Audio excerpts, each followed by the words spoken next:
में लिखने के लिए वक्त दूंगी, ठीक है। फर्स्ट है कंपोजिशन ऑफ ब्लड, कितने हैं? 4। क्या क्या प्रेजेंट होता है ब्लड में?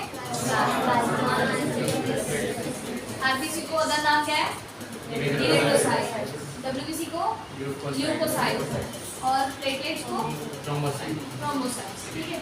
तीनों नाम आपको मेडिकल टर्म में भी पता है और शॉर्ट टर्म में भी पता है। पहले देखते हैं प्लाज्मा, ठीक है। प्लाज्मा क्या करता है? डिसॉल्व करता है गैसेस को, प्रोटीन्स को भी डिसॉल्व करने में हेल्प करता है, डाइजेस्टिव न्यूट्रिएंट्स को भी हेल्प करता है। उसी के साथ प्रोसेस जो होती है सेल मेटाबॉलिज्म की, अभी देखा अपन ने मेटाबॉलिज्म, मेटाबॉलिक जो होता है लास्ट वाली प्रोसेस, क्या करता है उसमें कि जो बचा कुचा है उसमें से पूरा न्यूट्रिएंट सप्लाई करने का काम क्या किसका रहता है? मेटाबॉलिज्म का रहता है। तो सेम उसमें भी प्लाज्मा क्या करता है? हेल्प करता है, ठीक है। उसी के साथ हार्मोन्स जो प्रेजेंट होते हैं आपको जो क्रिएट करना होता है, बनते हैं, तो उसमें भी क्या करता है? प्लाज्मा हेल्प करता है। उसी के साथ मिनरल आयन भी क्या करता है? बनाता है, ठीक है। उसके बाद है आरबीसी, फिर जो रेड ब्लड सेल्स होते हैं वो ट्रांसपोर्ट क्या करते हैं? ऑक्सीजन और ऑर्गन टिश्यू के पास क्या करते हैं? वो ट्रांसपोर्ट करने का काम करते हैं। उसमें क्या है? 2 है, एक प्री मैच्योर्ड है, एक मैच्योर्ड। प्री मैच्योर्ड में मतलब पूरी तरीके से मैच्योर्ड नहीं है, स्टार्टिंग फेज है, और एक मैच्योर्ड में यानी कि पूरा वेल डेवलप है, ठीक है।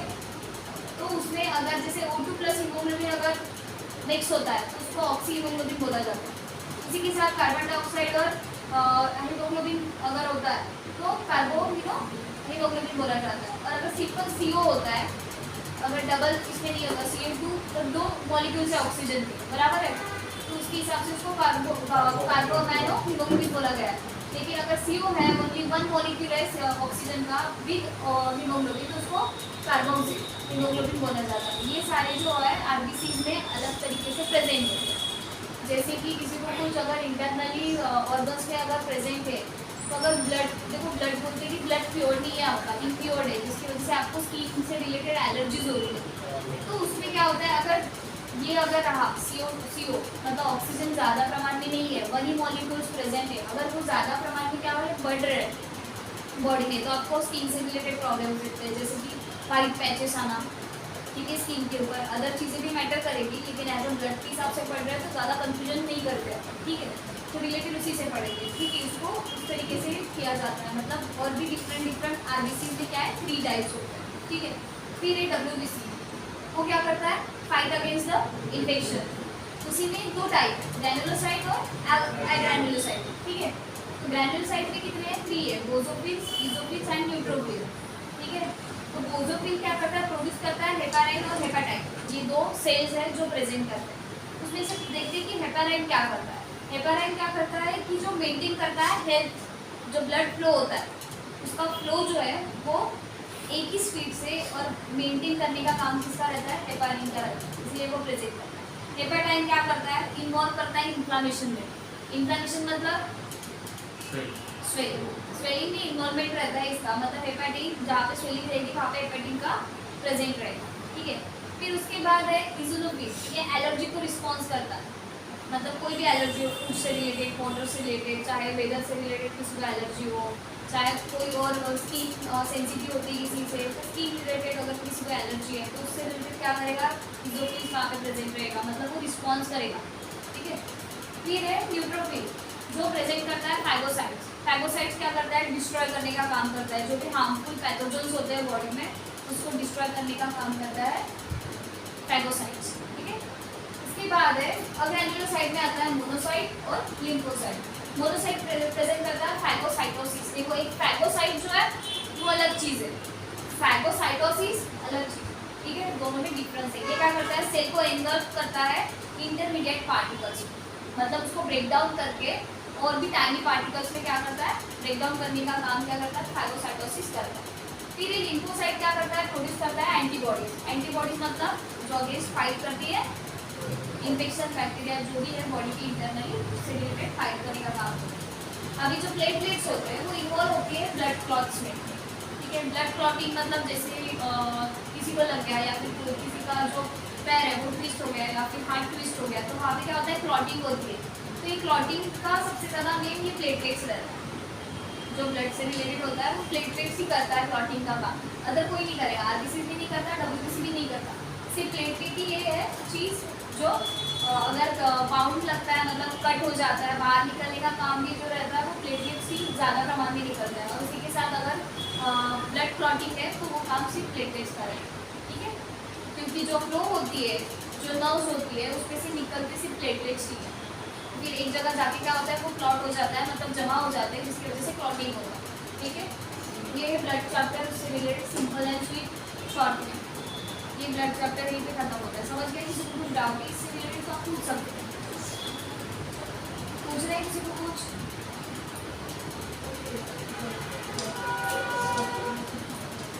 इन्वॉल्वमेंट होता है उसका सबसे ज़्यादा क्लॉटिंग, क्योंकि जो नर्व्स होती है उसमें से वही जो होते हैं छोटे छोटे, जैसे नर्व्स है, नर्व्स में भी कई सारे होते हैं, यहाँ से कुछ पॉइंट होते हैं जिस जगह से निकलेंगे, तो वहाँ से प्लेटलेट्स निकलते हैं और एक जगह पे जाके क्या करते हैं, टच करते हैं, तो आपके क्लॉटिंग का काम इन्वॉल्वमेंट रहता है।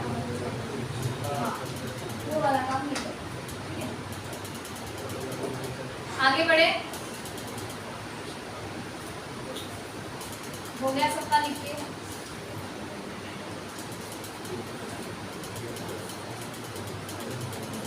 लिखा तो क्या ये?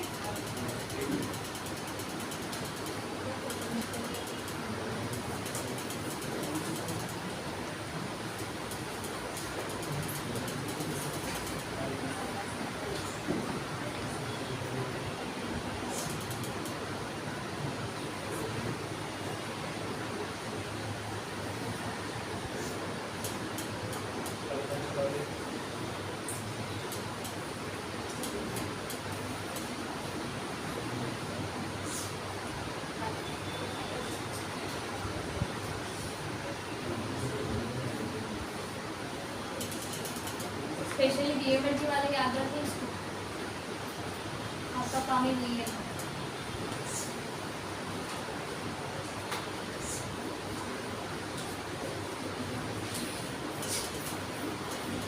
हो गया क्या?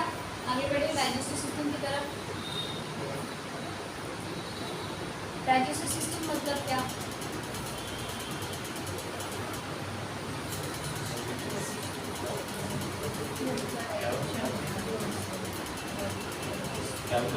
डाइजेस्टिव सिस्टम मतलब क्या? क्या? और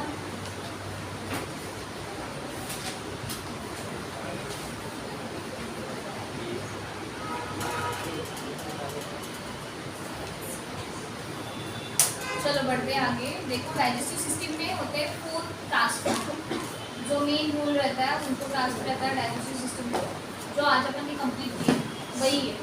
डाइजेस्टिव सिस्टम में अगर अलग अलग रोल के हिसाब से अगर देखना है तो एनाटॉमी फिजियोलॉजी की कवरअप हो रही है, जो एब्जॉर्प्शन और मेटाबॉलिज्म आज अपन ने खत्म किया वो भी उसी में आता है, ठीक है। दोनों चीज़ें इसी में कवरअप हुई, ठीक है। तो फर्स्ट ऑफ ऑल 4 टास्क होते हैं। इंजेक्शन होता है, डाइजेशन, एब्जॉर्प्शन और एलिमिनेशन या फिर मेटाबॉलिज्म, ठीक है, मैस्टिकेशन जिसको बोला जाता है।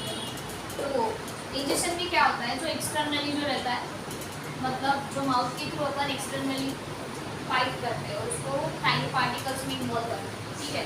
ये फर्स्ट प्रोसेस होती है, इसको इंजेक्शन प्रोसेस बोला जाएगा, ठीक है, जो एक्सटर्नली माउथ के अंदर होता है। फिर उसके बाद क्या होता है, जो सलावा होता है वो ऐड होता है।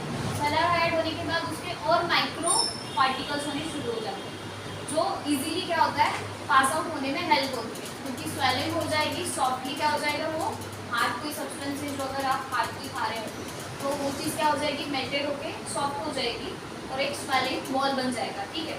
फिर उसको टंग क्या करती है, ट्विस्ट करती है, जो नीचे में भेजती है, वो होती है सेकेंड प्रोसीजर, जिसको डाइजेशन के लिए बोला जाएगा। फिर वो होती है इसोफेगस से नीचे आती है, इसोफेगस से नीचे आते हुए फिर फर्स्ट ऑफ ऑल स्टमक में जाती है। स्टमक में क्या होता है, पहले से ही कुछ जो अल्कलाइन जो है, जो भी है वाटर, वो पहले ही प्रेजेंट होता है। फिर क्या होता है, अमीनो एसिड जिसको बोला जाता है वो प्रेजेंट होता है, लार्ज अमाउंट में स्टमक में प्रेजेंट होता है। फिर स्टमक में जो अमीनो एसिड प्रेजेंट होता है वो क्या करता है, और उसको ब्रेक डाउन करता है, जो भी उसके अंदर के जो भी न्यूट्रिशन है, जो भी है, उसको अलग अलग क्या करता है, उसको अलग अलग बनाने का फॉर्मेशन करता है stomach, due to which amino acid के। फिर वो 3 to 4 आवर क्या रहता है, स्टमक में स्टोर्ड रहता है, उसको टाइम लगता है, तो कम से कम 2 to 3 आवर समझ जाइए, तो उसके हिसाब से वो स्टोर्ड होता है। स्टोर्ड होने के बाद जब वो उसको जो न्यूट्रिएंट लगता है अमीनो एसिड में कुछ मिक्स हो जाता है, कुछ जो न्यूट्रिएंट्स होता है वो जैसे कि वैसे ही रहता है। फिर वो आगे पास आउट होता है। आगे पास आउट होने के बाद डिओडेनम, जेजुनम और इलियम, ठीक है। वहाँ से पास आउट होने के बाद फिर नीचे आता है, किसमें आएगा वो स्मॉल इंटेस्टाइन। स्मॉल इंटेस्टाइन कम से कम 7 to 8 मीटर्स क्या है लॉन्ग है। फिर वो धीरे धीरे प्रोसीजर होती जाती है, पास आउट होती है, उसको भी टाइम लगता है, 1 आवर को भी उसको लगता है, ठीक है। तो वो स्मॉल इंटेस्टाइन से होते हुए फिर स्मॉल इंटेस्टाइन में भी कुछ लिपिड वगैरह लगता है। तो लिम्फो अगर कम है उसके पास तो वो किसकी हेल्प लेगा, लिम्फेटिक सिस्टम की हेल्प लेगा कि मुझे लिपिड चाहिए फॉर डाइजेशन के लिए। स्मॉल इंटेस्टाइन से अगर होते हुए वो गया फिर उसमें से और मैश होता है, क्योंकि इतना इलास्टिक भी होता है वो स्मॉल इंटेस्टाइन की जो ये है लाइन है, ट्यूब है, वो उतनी इलास्टिक भी होती है, लेकिन वो मैश करने का भी काम क्या करती है, करती है। फिर उसमें से क्या करेगी, वो प्रोटीन है जो भी है, मेटाबॉलिज्म मिनरल वगैरह वो है, वो उसको जो लगता है वो लेगी। फिर आगे पास आउट होगा लार्ज इंटेस्टाइन की तरफ। जो कॉलन होता है, मैंने बताया था कॉलन कहाँ पे रहता है, लाइक रहता है असेंडिंग डिसेंडिंग इसके बीच में। तो यहाँ से जो फूड होता है वो पास आउट होता है असेंडिंग, ट्रांसफर, डिसेंडिंग होके फिर आता है वो रेक्टम में। फिर हार्ड सब्सटेंस जो होता है वो बचता है। लार्ज इंटेस्टाइन भी क्या करता है, प्रोटीन वगैरह मेकिंग करता है, कुछ सेल्स बनाता है, और फिर नीचे आता है रेक्टम के पास। रेक्टम में वो स्टोर होता है। स्टोर होने के बाद फिर एनएस के थ्रू क्या करता है, पास आउट होता है। समझ के ये होती है पूरी ओवरऑल डाइजेस्टिव सिस्टम की प्रोसेस। समझ गए, एब्जॉर्प्शन, मेटाबॉलिज्म और ये। अभी इसमें इंजेक्शन जो होता है माउथ के अंदर होता है। फिर जो इसोफेगस के थ्रू प्रोसीजर होती है उसमें होता है डाइजेशन स्टमक में। स्टमक की जो प्रोसीजर है उसको बोला जाएगा डाइजेशन। फिर एब्जॉर्प्शन कहाँ पे होगा, स्मॉल इंटेस्टाइन और लार्ज इंटेस्टाइन, ठीक है। लार्ज इंटेस्टाइन का जो एक पार्ट रहेगा रेक्टम के पास उसको बोला जाएगा एलिमिनेशन, मतलब हार्ड सब्सटेंस जो वेस्ट मटेरियल है। और लार्ज इंटेस्टाइन क्या करेगा, उसी के साथ वेस्ट मटेरियल भी क्या करेगा, अलग करने का काम नहीं करेगा, ठीक है। तो वो हो गया एलिमिनेशन। समझ गए 3 प्रोसीजर, 4 प्रोसीजर। कौन से 4 टास्क होते हैं, इंजेक्शन, डाइजेशन, एब्जॉर्प्शन और एलिमिनेशन, ठीक है। तो इंजेक्शन में क्या आएगा, माउथ के थ्रू जो प्रोसीजर होती है वो। फिर इसोफेगस के थ्रू स्टमक में जाएगा, उसको क्या बोला जाएगा, डाइजेशन। फिर एब्जॉर्प्शन का काम कौन करता है, स्मॉल इंटेस्टाइन। और फिर जो एलिमिनेशन का काम होता है वो कौन करेगा, लार्ज इंटेस्टाइन। और फिर रेक्टम में वो स्टोर रहेगा, ठीक है। ये होगी पूरी प्रोसीजर। अभी देखते हैं प्रोसेस में माउथ का क्या रोल है, ठीक है। अभी आता है एनाटॉमी फिजियोलॉजी के पास। ये एब्जॉर्प्शन, डाइजेशन पूरी प्रोसीजर समझ गई आपको कि ये होता कैसे है, ठीक है। फूड का डाइजेशन किस तरीके से। अभी देखते हैं हर किसी का इसमें क्या रोल है। इसके अलावा ठीक है, जो लीवर और पैंक्रियास होती है वो भी क्या करता है, हेल्प करता है डाइजेशन करने में, ठीक है। पहले देखते हैं माउथ। माउथ क्या करता है, analyse the break down starches, saliva gland, moist and lubricant. मतलब क्या करता है, स्टार्च को क्या कर रहा है, जो भी आप खाना खा रहे हैं वो स्टार्च ही है, उसमें कार्बोहाइड्रेट स्टार्च प्रेजेंट होते हैं, उसको क्या करने का काम करता है, ब्रेक डाउन करने का काम करता है। माउथ के थ्रू, टीथ के थ्रू जो ब्रेक डाउन होता है उसको मैकेनिकल प्रोसेस बोला जाएगा, ठीक है, जो एक्सटर्नली होता है। और जो अभी सलाइवा के थ्रू, सलाइवा के अंदर जो सेल प्रेजेंट है वो जो माइक्रोवेव ब्रेक डाउन कर रहे हैं, न्यूट्रिएंट हो गया जो दिखता नहीं है, इनविजिबल है, ऐसी चीज़ें जो ब्रेक डाउन कर रहे हैं उसको केमिकल प्रोसेस बोलते हैं। दोनों इसमें समझ में आ गया, एक मैकेनिकल और केमिकल, ठीक है। तो माउथ क्या करता है, ब्रेक डाउन करेगा स्टार्चेस को, और फिर सलाइवा ऐड होने के बाद क्या होगा, वो सॉफ्टन हो जाएगा, और क्या होगा, और भी ज़्यादा ब्रेक डाउन और मॉइस्ट हो जाएगा, ठीक है। ये माउथ का काम। फिर इसोफेगस क्या करता है, कैरी करता है फूड को down to mouth to stomach. फिर किसको पास आउट करता है, वो सॉफ्टली स्टमक के पास। स्टमक क्या करता है, सेपरेट करता है गैस्ट्रिक एसिड और HCl। HCl मतलब हाइड्रोक्लोरिक एसिड, और to the break down the food and pepsin digestion protein, ठीक है। ये वो काम करता है। फिर लीवर क्या करता है, प्रोड्यूस करता है बाइल को, जो हेल्प होता है डाइजेस्टिव सिस्टम में। फिर पैंक्रियास क्या करता है, make a enzyme for a digestion and make a insulin bicarbonated to the neutralise stomach acid. जो भी स्टमक एसिड होता है तो उसको न्यूट्रलाइज करने का भी काम कौन करेगा, पैंक्रियास करेगा। उसके साथ इंसुलिन भी कौन बना रहा है, पैंक्रियास बना रहा है, बाय विच फूड के थ्रू, जो भी आ रहा है अंदर, जो खाना खा रहा है उसके थ्रू। फिर गॉल ब्लैडर क्या करेगा, स्टोर करेगा जो वाटर रहता है, जो एसिडिक लेवल रहेगा वो क्या करेगा, स्टोर करेगा। मतलब क्या हो गया, वो यूरिन, ऑब्वियसली यूरिन हो गया ना, वो वाटर स्टोर कर रहा है। तो गॉल ब्लैडर क्या करेगा, store the bile, release into a small intestine when need to digest a test, ठीक है। फिर स्मॉल इंटेस्टाइन 3 पार्ट में डिवाइड होता है, डिओडेनम, जेजुनम और इलियम। फिर एब्जॉर्प्शन ऑफ न्यूट्रिशन, जो भी न्यूट्रिशन रहेगा वो क्या करेगा, एब्जॉर्ब करेगा स्मॉल इंटेस्टाइन। फिर लार्ज इंटेस्टाइन क्या करेगा, वाटर और इलेक्ट्रोलाइट को क्या करेगा, विटामिन एब्जॉर्ब करेगा और बाकी वेस्ट मटेरियल आगे भेज देगा। फिर रेक्टम क्या करेगा, स्टोर करेगा फैसेस, फैसेस मतलब होता है स्टूल, ठीक है, जो अपन ने अभी तक फैसेस लिखा FAECES, याद है, राइटिंग करते हैं नोट्स में बहुत बार ये वर्ड है। फैसेस मतलब होता है stool, mean a waste product of the और स्टूल। और एनएस मतलब डेफिकेशन, डेफिकेशन मतलब वेस्ट प्रोडक्ट बॉडी से बाहर निकले, ठीक है। ये हो गया डाइजेस्टिव सिस्टम और उसके सारे रोल कॉल जो भी है, कौन क्या काम कर रहा है, समझ में आ गया डाइजेस्टिव सिस्टम। किसी को कुछ डाउट है, ठीक है। न्यूट्रिशन पढ़ना है, कर ले कवर अप, कल फ्री होते हो फिर आप कल कुछ चीज़ चैप्टर आप रिवाइज कर सकते हो, आपको उस चीज़ के लिए टाइम मिल जाएगा, ठीक है। सैटरडे को सबको आना है, जितने लोग आज प्रेजेंट है वो सैटरडे को दिखने चाहिए, ठीक है। अगर नहीं रहा, कोई भी जो नहीं आया है, जिस दिन आएगा उस दिन प्रेजेंट रहेगी, जो नहीं आएगा वो 6 चैप्टर में से एक चैप्टर सबको दूंगी, वो यहाँ पे आके एक्सप्लेन करेंगे। कैसे भी करो, आपको वैसे भी बताना है, वैसे भी बताना है, ठीक। मेरे से कोई बच नहीं सकता, चाहे वो अगले दिन है या फिर परसों के दिन है, ठीक है। तो न्यूट्रिशन से रिलेटेड देखिए, अभी न्यूट्रिशन में क्या क्या पता है आप लोगों को, बताओ। न्यूट्रिशन मतलब क्या होता है, हाँ बताओ, ठीक है। मेन देखो क्या है, कार्बोहाइड्रेट वगैरह होता है, सबको पता है, बस उसका इंटेक किसके थ्रू होता है और सोर्सेस क्या रहेंगे। सोर्सेस मतलब फूड, या फूड क्या सजेस्ट करोगे, ठीक है। फर्स्ट क्या आता है, कार्बोहाइड्रेट में क्या मिक्स, जो क्या करता है, इंटेक में क्या रहेगा, इंटरनली क्या प्रेजेंट करेगा, वो gives the energy and source of energy, ठीक है। एनर्जी प्रोवाइड भी करेगा और स्टोर करके भी रखेगा एनर्जी, बाय किसके थ्रू, कार्बोहाइड्रेट, ठीक है। उसमें सोर्सेस कौन से आएंगे, ग्रेन्स, ब्रेड, पास्ता है, जो भी है, व्हीट है, ठीक है, उसके थ्रू ये मिलेगा। राइस है, सीरियल्स है, इसके थ्रू कार्बोहाइड्रेट का सोर्सेज जो है वो मिलेगा। फिर है प्रोटीन, प्रोटीन क्या करता है, बिल्डअप करता है अमाइनो एसिड, इंटेक में आएगा ये, ठीक है। मेन फंक्शन जो है वो देख रहे हैं, प्रोटीन करता है अमाइनो एसिड बिल्ड। अब ये प्रोटीन मिलता कहाँ से है,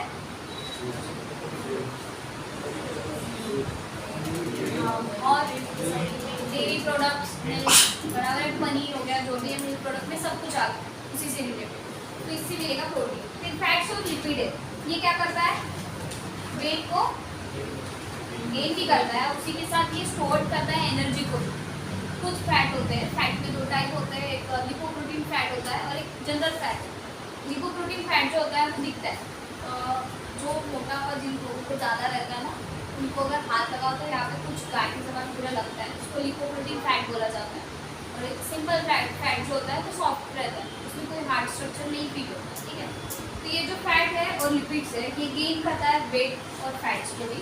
ये किस चीज़ से मिलेगा, एक और फैट होता है, क्या एक और फैट होता है तो वगैरह खराब होती है तो फैट, कौन सा वाला फैट है पता है, मैंने नहीं सुना, मैंने एक सुना है लिपोप्रोटीन फैट होता है, एक नॉर्मल फैट। अच्छा देख लेना, पूछ लेना एक और बार डॉक्टर को, नया टॉपिक होगा तो पढ़ लेंगे अपन, ठीक है।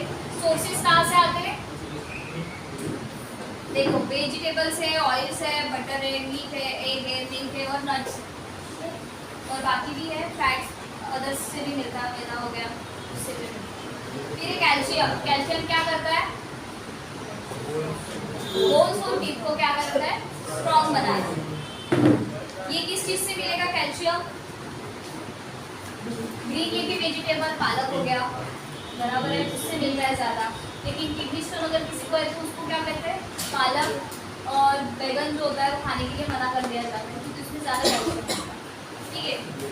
तो कैल्शियम उसमें भी मिलेगा, ऑयल व्हीट और रागी में भी मिलता है, ठीक है। फॉस्फोरस वो क्या करता है, डेवलप करता है बोन और टीथ को। देखो डिफरेंस है, कैल्शियम क्या करता है, स्ट्रेंथ बढ़ाता है, और फॉस्फोरस क्या करता है, डेवलपमेंट करता है बोन और टीथ, ठीक है। ये इसमें आएंगे ऑयल सीड्स आएंगे और मिल्क प्रोडक्ट है, ठीक है। फिर है आयरन, ये क्या करेंगे, एक्टिव करेंगे सेल फंक्शन। आयरन का क्या काम होता है, ऑब्वियसली आरबीसीज बढ़ाना, ठीक है। जिसकी हीमोग्लोबिन कम है, इसमें आरबीसीज कम हो जाते हैं, तो उसको क्या बोलते हैं, आयरन का थायरॉइड दिया जाता है, ठीक है। तो एक्टिव करता है सेल फंक्शंस को। ये इसके सोर्सेस होंगे होल ग्रेन्स, एक यॉल मतलब कंफर्म बता, येलो होता है। Meat, fruits, vegetable and green leafy vegetables, ठीक है। फिर आयोडीन कहाँ से मिलता है, ये कहाँ से मिलता है, सॉल्ट कहाँ से मिलता है, हाँ, तो सी फूड्स भी आएंगे, ठीक है। जिस चीज़ से मिल रहा है उसी से रिलेटेड जितने भी सी फूड्स होंगे, जैसे फिश वगैरह होते हैं और भी है, तो वो सारी चीज़ें आएंगे आयोडीन में, ठीक है। ये क्या करेगा, यूटिलाइज करेगा थायराइड ग्लैंड को, ठीक है। थायराइड ग्लैंड को यूटिलाइज करने का काम करेगा आयोडीन। फिर कॉपर क्या करता है, हीमोग्लोबिन का फॉर्मेशन करता है, मतलब हीमोग्लोबिन बनाने में हेल्प करता है। ये आए, इसमें आएंगे सोर्सेस, लिवर है, नट्स है, लिगम्स है और फ्रूट्स एंड वेजिटेबल्स, ठीक है। कॉपर, बाकी कुछ फैट सोल्यूबल आते हैं जो आपको दिया है नोट्स में होंगे, विटामिन ए, उसके हिसाब से अपन ने सारे ये भी दिखे थे, डेफिशिएंसी भी देखा था, ठीक है। उसके पहले देखते हैं कार्बोहाइड्रेट में 3 टाइप्स है, एक है मोनोसैकेराइड, डिसैकेराइड, डाइसैकेराइड और पॉलीसैकेराइड, ठीक है। मोनोसैकेराइड क्या करता है, ग्लूकोज को डिक्सट्रोज में कन्वर्ट करता है और फ्रुक्टोज को ग्लूकोज में कन्वर्ट करता है। डाइसैकेराइड क्या करता है, सुक्रोज और लैक्टोज और माइक्रोज बनाता है। और पॉलीसैकेराइड क्या करता है, स्टार्चेस, सेलुलोज, ग्लाइकोजेन एंड डेक्स्ट्राइन बनाने का काम करता है। ये कार्बोहाइड्रेट के क्या हो गए, 3 टाइप्स। फैट्स में क्या है, सैचुरेटेड है, अनसैचुरेटेड है, पॉलीसैचुरेटेड। अनसैचुरेटेड में कोई बॉन्ड नहीं होता, सैचुरेटेड में कोई बॉन्ड नहीं होता है, अनसैचुरेटेड में 1 बॉन्ड होता है, और पॉलीसैचुरेटेड में 2 से ज़्यादा बॉन्ड होते हैं, उसको पॉलीसैचुरेटेड बोला जाता है। फिर ये कान के हाइड्रोजनेशन और अनसैचुरेटेड रहता है, जो अल्टरनेट हाइड्रोजन क्या करेगा, प्रेजेंट करेगा, और पॉलीसैकेराइड भी same as it is alternate hydrogen present करेगा। इसके सोर्सेज कौन से होंगे, सैचुरेटेड में बटर, एनिमल और फैट, ठीक है। अनसैचुरेटेड में आएगा वेजिटेबल ऑयल और other green leafy vegetables. Polysaccharide में वेरियस ऑफ द कंडीशंस रहेगी, जिसके हिसाब से आपको न्यूट्रिएंट प्रोवाइड करेगा। प्रोटीन में क्या आता है, सिंपल है, कंजक्टेड है, डिराइव्ड है। डिराइव्ड में प्राइमरी और सेकेंडरी आता है, ठीक है। प्रोटीन तो जनरली वैसे भी मिल जाएगा, लेकिन बस आपको ये समझना है न्यूट्रिशन में कि कौन सी चीज़ तुमको क्या देगी और ये कहाँ से मिलेगी, बस इतना ध्यान में रखना। बाकी अदर चीज़ें कोई मैटर नहीं करती, ठीक है। कभी जो विटामिन ए बी है वो एक बार रिवाइज कर लेंगे कि किससे क्या डेफिशिएंसी होती है, ठीक है। ये समझ में आएगा। कार्बोहाइड्रेट क्या करता है, एनर्जी देता है और स्टोर करता है। प्रोटीन क्या करता है, अमीनो एसिड को बिल्डअप करता है। फैट और लिपिड क्या करता है, वजन बढ़ाने में हेल्प करता है, ठीक है। फिर कैल्शियम क्या करता है, स्ट्रेंथ करता है बोन और टीथ को। वही चीज़ फॉस्फोरस क्या करेगा, डेवलपमेंट करेगा। कैल्शियम स्ट्रेंथ दे रहा है तो फॉस्फोरस क्या कर रहा है, डेवलपमेंट कर रहा है बोन और टीथ की। फिर आयरन क्या करता है, एक्टिव करता है सेल फंक्शन। आयोडीन क्या कर रहा है, यूटिलाइज कर रहा है थायराइड ग्लैंड। कॉपर क्या करता है, हीमोग्लोबिन फॉर्मेशन।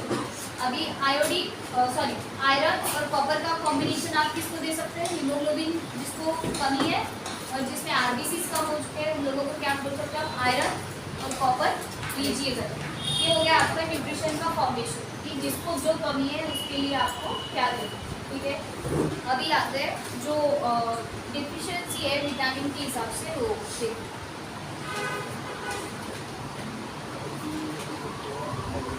शायद पीडीएफ लेंगे ना सबको, उसमें पूरा चार्ट है, नहीं है तो तुम्हारी गलती है, तुम्हारा ध्यान नहीं है इसका मतलब।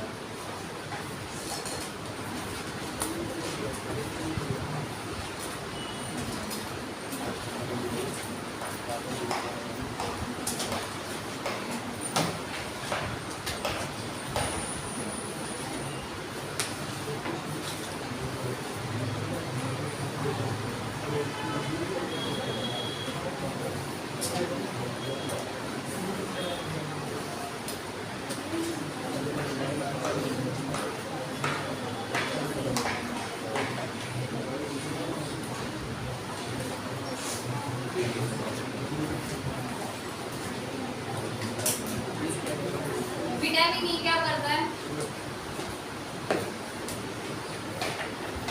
कौन सी डिफिशियंसी प्रेजेंट करेगा? आपको लिख के दिया है आईज से रिलेटेड। जिसको आईज प्रॉब्लम रहेगी उसको क्या लेना है? Vitamin A. विटामिन डी क्या करता है? बोन से रिलेटेड। जिसको बोन की प्रॉब्लम है उसी के साथ क्या दोगे? कैल्शियम और फॉस्फोरस। फिर विटामिन ई है, ये क्या करता है?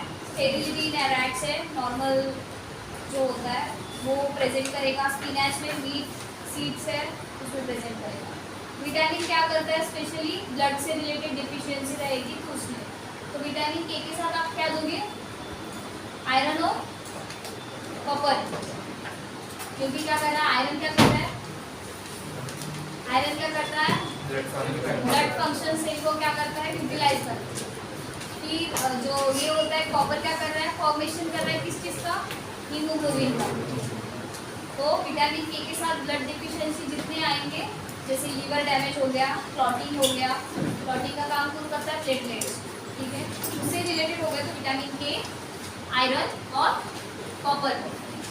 फिर एक विटामिन B1, ये क्या करता है? बेरी बेरी है, कुछ इंटेस्टाइनल मोटिलिटीज है, मतलब इंटेस्टाइन से रिलेटेड कोई भी प्रॉब्लम्स आएंगे तो B1 आप उनको ले लीजिए।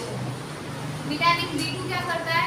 डायबिटीज आइलेशन, मतलब आई से रिलेटेड जो रेटिना होता है उसको भी खराब करने का काम करता है। तो उससे रिलेटेड अगर है तो उसको B2 देना चाहिए। B2 के साथ आप विटामिन ए भी दे सकते हो, कॉम्बिनेशन होता है साइरप में भी, तो उसके हिसाब से। विटामिन B6 क्या करता है?